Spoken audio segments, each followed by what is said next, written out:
Fakt, seansa kushtetuese ishte caktuar ditë më parë dhe nuk ishte përkoj që për fat apo për jo fat zotit Rama, qëlloi pikërisht ditën që ai mblodhi kuvendin edhe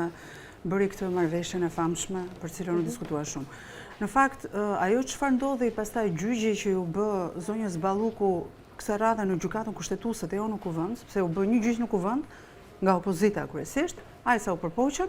dhe një gjyq në gjykatën kushtetuese aty ku duhet të ndodhte gjëma, le të themi. Por unë shoh që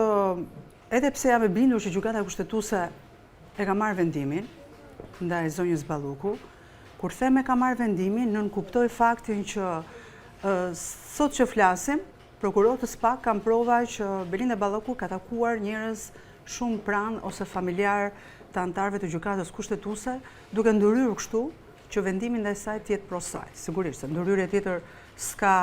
nuk përbën logjik që të ketë. Për këtë e